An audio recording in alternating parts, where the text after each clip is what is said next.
Hi, hello, and welcome to the video. Yet another RuPaul's Drag Race, but pedestrian. This week's category is tie-dye 4, and here's me just sitting here awkwardly instead of making the intro like I should have. Let's get into it. I already practiced on this eye, and I'm using water-activated liners. The ones I'm using are from GLISTEN Cosmetics. You just have some water with you, and I'm using a Spectrum KJH number 22 brush, so really thin and fine, so I can go in there and flick, flick, flick, and do the tie of the dye. I definitely practiced, and I definitely went ahead and primed my lids with the Milani eyeshadow primer. Let me show you how I did it. So, of course, my water is already tainted with color. You just dip the brush into the water, and then you take your water-activated liner. This one is the shade Banana Split. And you swirl it around in there, and depending on how much water you add is going to determine the opacity of the liner. So for that reason, I like to keep the lid handy and kind of swirl the color in the lid, and I can dip my little brush back into the water or back into the pigment and go back and forth until it's the consistency that I like. And so for this, I just started at the lash line, and I'm doing little kind of flicky motions up.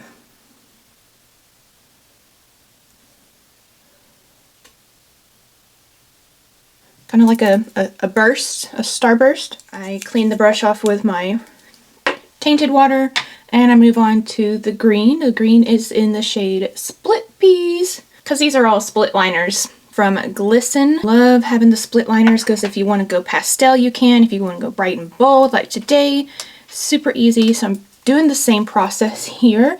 I'm going to just go around the yellow the exact same way. It doesn't have to be perfect. Clearing off the brush again.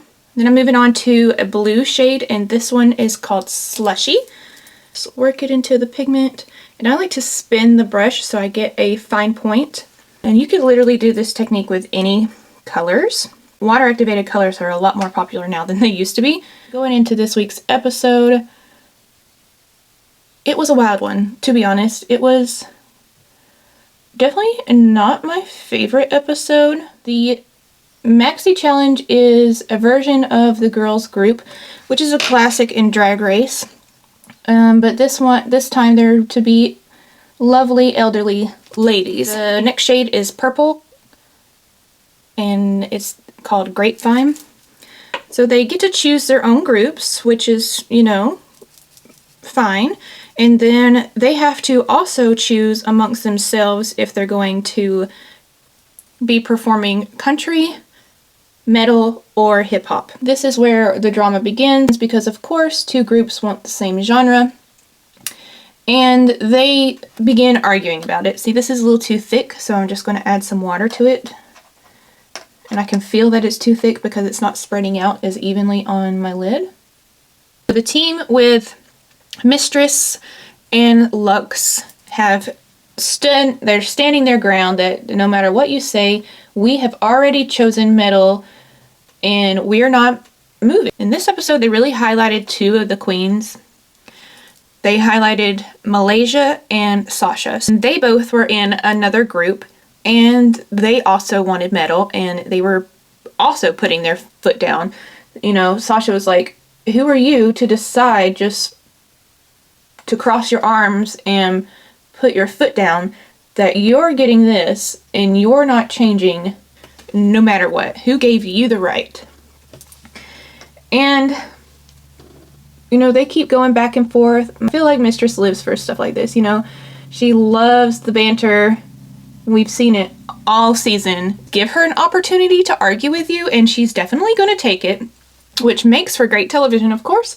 And to be honest, Lux is just feeding off of it. They're looking at each other, giggling, cackling. And a lot of times in Drag Race, it has come to bite queens in the butt when they put their foot down so hard on something and then they get it, and then it ends up being not the greatest. We've seen it many times in many seasons. While they are arguing about who's going to do country and who's going to do metal, the other group seizes the opportunity and is like, cool, we'll take hip hop.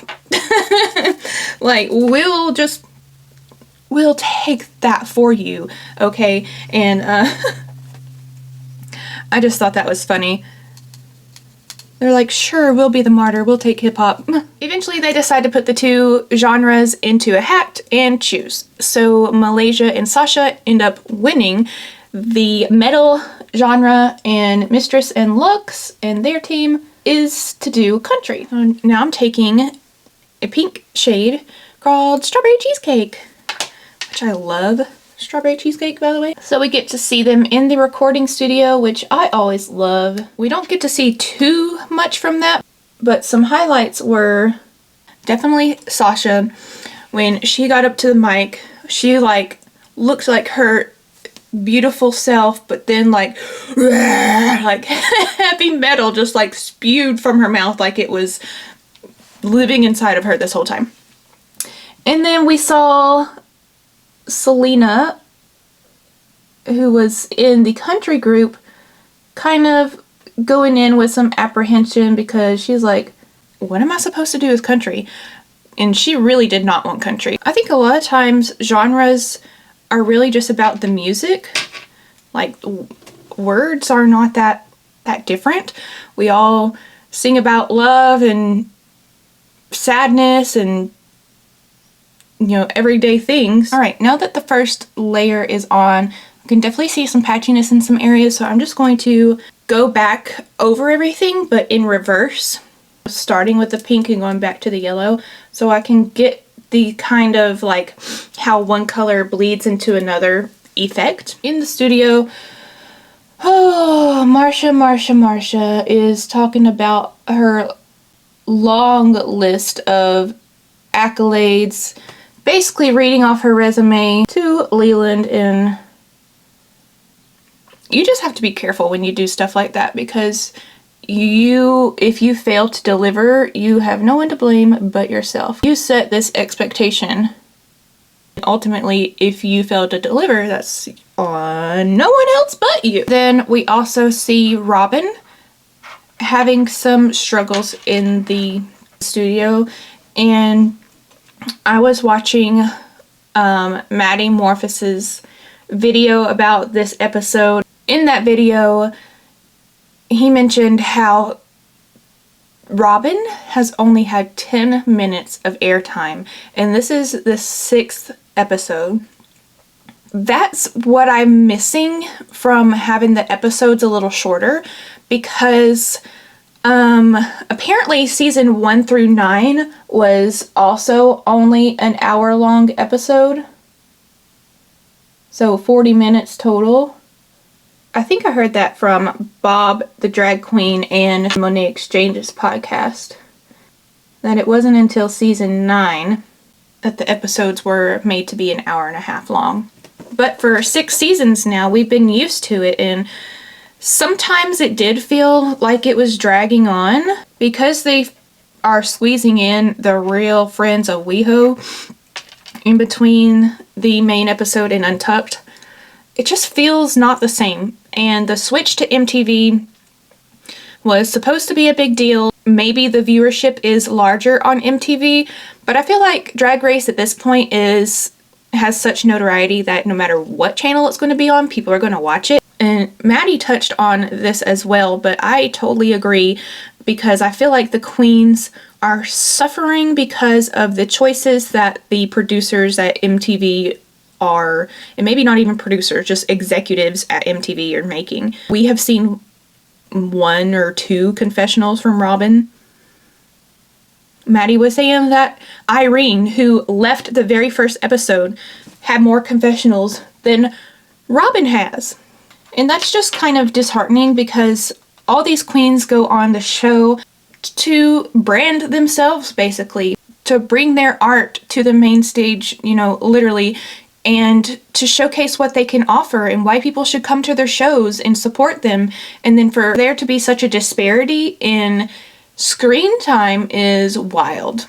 She was portrayed as struggling in the studio, and I do appreciate that we got more time with the queens as they were getting ready this episode, and I definitely really enjoyed hearing Sasha and Spice talk about Sasha's experiences being a transgender drag queen in Hawaii. And I think it's really important that they have Sasha on this season to discuss things like that, especially to Spice, who is just starting out. And with anything, it's good to have stories passed down of how things used to be so we can appreciate how they are now. And hopefully not repeat the negatives of the past. I want to give this a little bit of a graphic shape, so I'm going to take a Q-tip. I ripped off a piece of makeup wipe, and I'm going to take it, go underneath my brow and around the edges. And then I just move the makeup wipe down, so I have a clean little space to work with, so I don't have to keep using a new Q-tip or keep dipping it into micellar water. I'm just going to make it winged right there. And I do need to touch up the pink a little bit. I'll do that and be right back. To complexion, I'm going to prime with the Refi face primer. Gives me a nice glowy base. The girls get on the main stage. The country group starts, and the music track on all of them were so loud that it was hard to hear the lyrics of what the girls were saying. But I thought everybody in this group did a really good job. My favorites were Selena and Mistress, but Mistress always comes big and has the faceography and the hairography and everything. So, you know, I knew she would do well. She can sell anything, right? And for Selena talking about how much she didn't like country, she sure did it well. She really got into character and just went with it. Her makeup was silly, but I thought hers was the best for like the old person theme. Looks really leaned into it as well. It was hard to compete with Selena and Mistress. I'm going to use the iconic London Super Smoother Skin Tint for Marsha to be so vocal about how she has so much experience. I wasn't really that impressed. She did okay. She did well, but it was just definitely safe category. Overall, their group did really well. I enjoyed it. Moving on to the metal group. Sasha opens that group and she does amazing. It was so interesting to watch her go full into that character of a heavy metal grandma. She is usually so regal, but she went for it and she opened and it was amazing. Her lyrics were far enough spread out that I could understand what she was saying. She wasn't trying to cram too many things in there. I found it kind of hard to understand what the groups were saying. So that really came to play as the girls after Sasha started their lyrics. Malaysia, Spice, and Aura. Out of that group, I was most disappointed with Spice. She had the Olay makeup on, she had the heavy metal outfit on, her lyrics were okay from what I could hear, and my biggest issue with her is that she did Spice. She didn't like heavy metalify anything. And that's the challenge. Go outside of your box and be this persona. And she like did the hands that she always does on TikTok and everything and like bounced around all cute and whatnot, but she did not do heavy metal at all. So that was a huge miss for me. Malaysia kind of fell like in the it was okay category for me. She didn't do bad. She didn't do amazing. Like it was just okay. Definitely safe territory as well. Aura, I could only make out every other something she was saying. And I do appreciate that she went for it. She had her arms out big and was taking up a lot of the stage and was working her face. So I thought she did okay. It was definitely good to see her do more because she has not been a favorite for me. It's like I have said, she needs to be in the bottom almost every episode, but this week she did much better. I'm going to be using my NYX Bear With Me Serum Concealer today. And finally, we have the hip hop group, which really could have been better. So I felt like this group was the group that the track really did them the most dirty. I found it extremely hard to understand what they were saying over the music, and hip hop already has fast lyrics, and so for me to not be able to understand them, I couldn't get in the fantasy, if you will, and I really just had to go off of what they were doing on the stage. So Anitra opened, and it was like, okay, she's not, in my opinion, acting old enough. She's twirling and booty slapping and licking her hand like she always does. But I'm like, where's the grandma of it all? You have Jax on this team as well, and I thought she did better.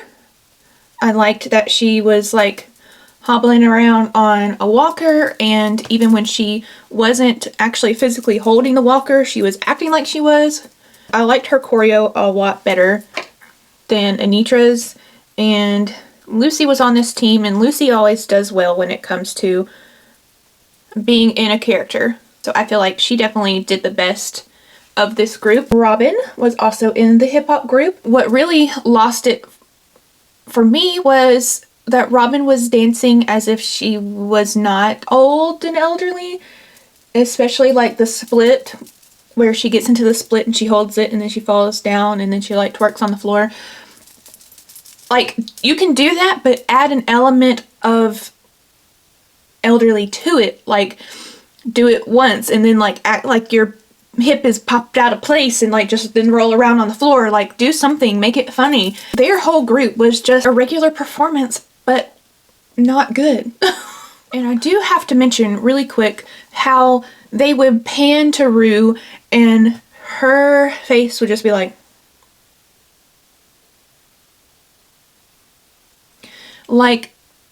they just like they just smelled the worst silent passive gas ever. And we're trying not to show it. Like, why put that in? It's like the foreshadowing is not even foreshadowing at this point.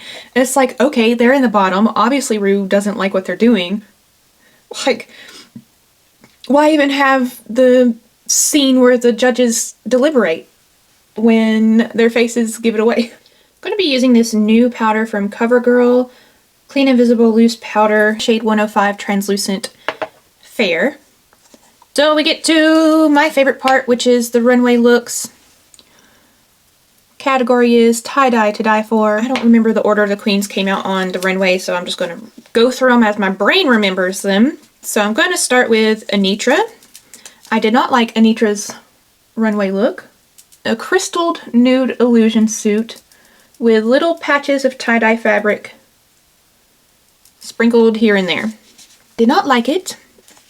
It just wasn't all that grand. Not that every look has to be grand and, you know, a ball gown, but it was just very simple and very just plain. Luxe came in with this like orange and yellow and brown and kind of like a purpley color tie-dye moment, and hers was also simple, but at least she added things to it that made it look better.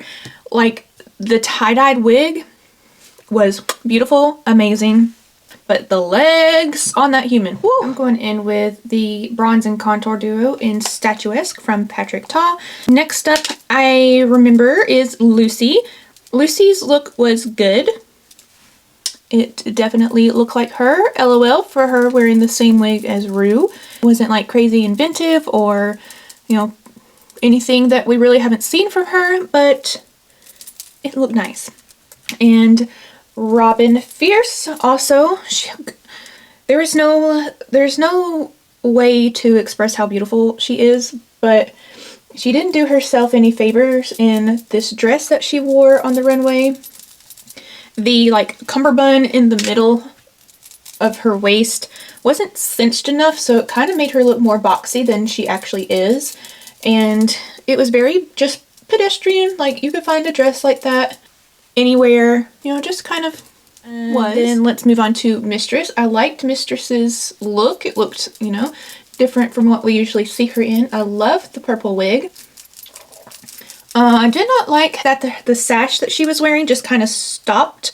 I wish it would have just like kept going all around. But at least she added interesting things to her tie-dye bodysuit. Then let's move on to Spice. Spice's look to me was boring. Was it her aesthetic? Yes. Did it fit her well? Yes. Did it fit the category? Yes. But it's like the same look we keep seeing from them, and I'm just over it. Change it up some way, somehow, because I was just like, like, of course. And like, sure, on the runway, that's your chance to really like stick to your brand, but clearly it's just very, very one look. Malaysia comes out, and I like her dress. It's immediately striking, and her tie-dye is like in splotches around the dress, and it almost looks like flowers. My only issue with Malaysia, typically she wears a lot of stuff around her neck, or it could be a V but the shoulders are nice and high, and my only issue is I want to see more of her face. I want to see her shoulders exposed. I think that she paints her face so beautifully, but I need to see more of the stunningness. This might be an unpopular opinion, but I really liked Selena's look. I thought this is the best she's ever looked on the runway.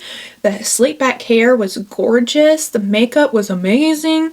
Her silhouette, she hourglass for days.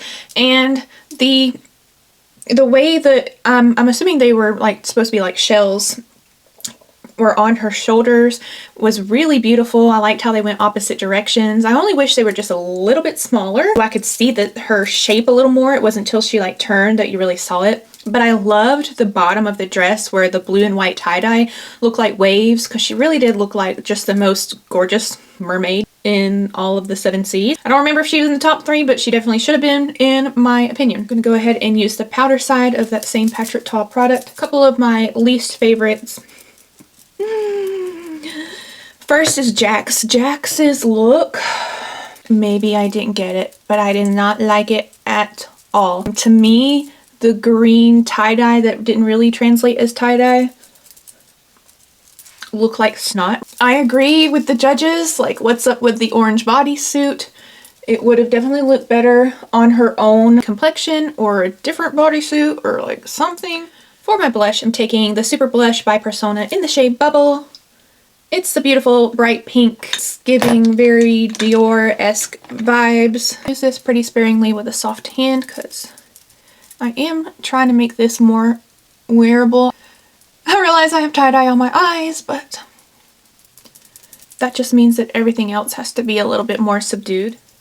It's like painting, and I'm just like in my Lisa Frank fantasy right now. Speaking of that, Sasha Colby's look is on my eyes.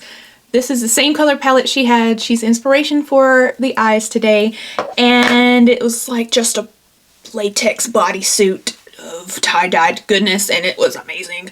Oh, and her hat had drips of paint, so it literally looked like somebody just dipped her in paint, and it was stunningly beautiful. And my next least favorite, the worst one this week in my opinion, was Marsha. Investigators searched and searched as much as they could, but you know, eventually they had to call the search and they could not find the tie-dye.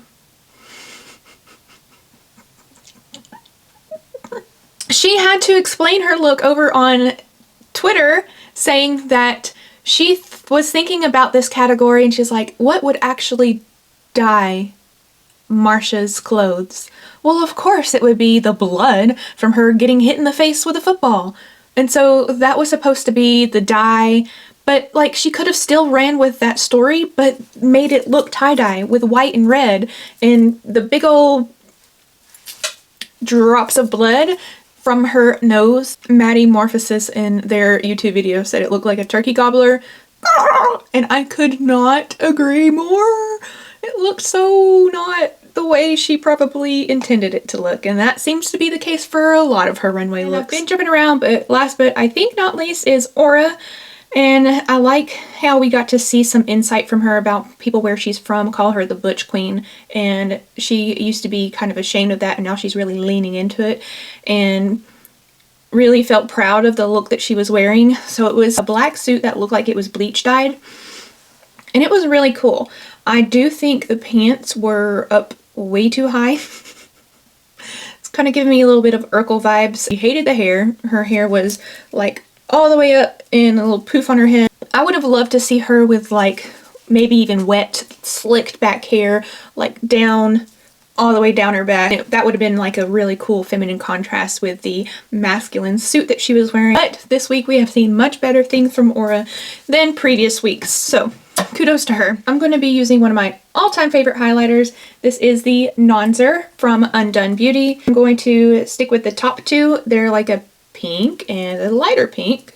Oh, it's so gorgeous.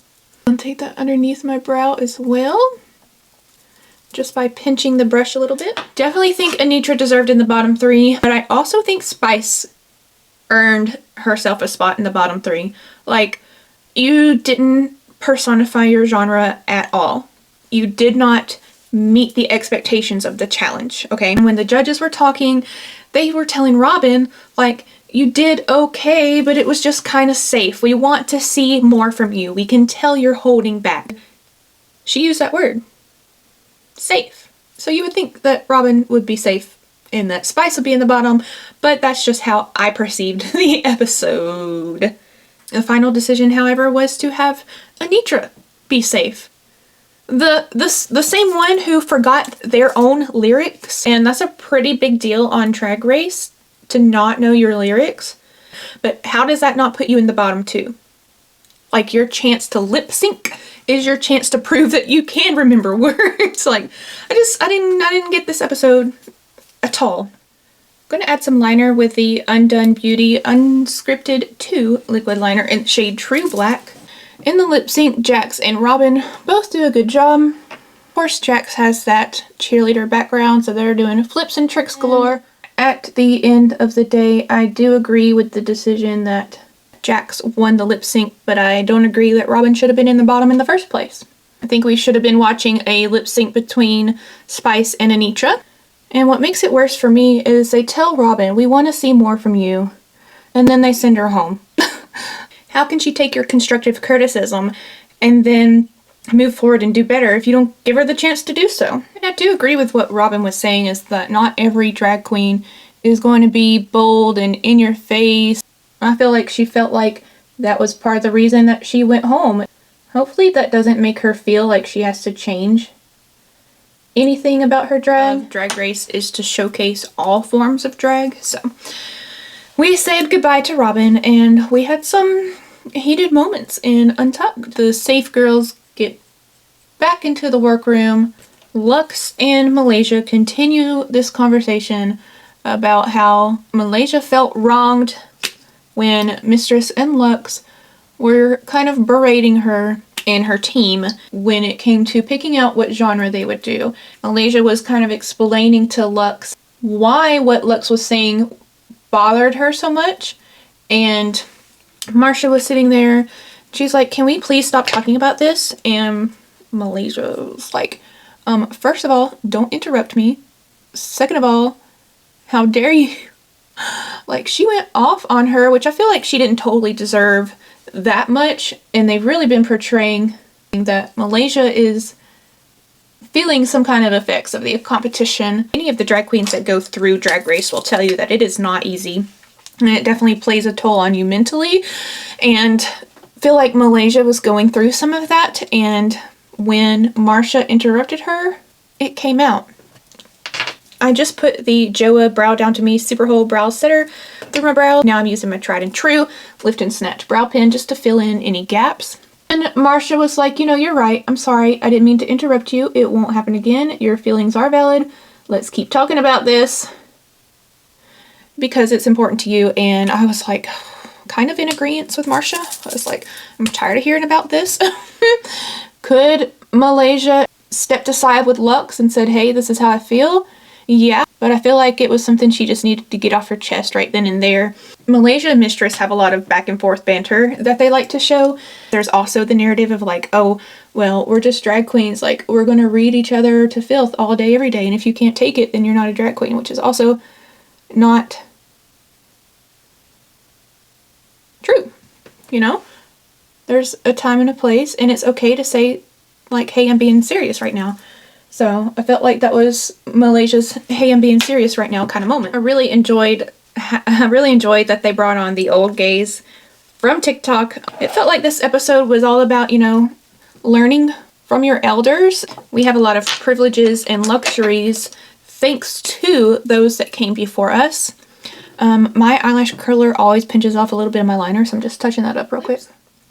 I'm taking the shade Romantic from the new Speak Love lip liners by LYS. So I think the overtones of this episode were really important, but kind of got overshadowed by just kind of how bizarre it was. Alright, for the top lashes, I used the Tower 28 MakeWaves mascara. It's a favorite.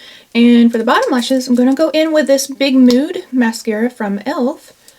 And she blue. I love doing a colorful lower lash. And you could just do a plain wing, black mascara on top, and a colorful lower lash like this. And that is another cool way to add a pop of color to your look. If you want to make this look more subdued, you could take the water activated liners and do them across the lash line horizontally instead of vertically like I did. And then you could go around with that Q-tip and make the wing itself the tie-dye aspect. That would be a way to really subdue this and honestly make it more pedestrian. I wish I had that idea before I did all this, but I am very proud that this looks so much like real tie-dye. To the waterlines, just so it's not so bare, I'm taking this Pacifica liner. I believe this one is in the shade Lilac. I'm placing that in my waterline with the most gorgeous face. I want to add some pink to the lips to match the pink on the cheeks, and I'm just going to take the water blush from UNDONE in the shade Mauve. And then go back over with the Poppa gloss in the shade Passion Fruit. It's like so subtle, but I feel like I needed a touch of pink. That completes the look and the tea from me. I hope you enjoyed watching. Let me know if you would try something so bold as a tie-dyed makeup look. Don't forget to check me out over here on Instagram and TikTok for different content. And as always, be blessed and be kind to each other. And we will speak again soon. Love you. Bye.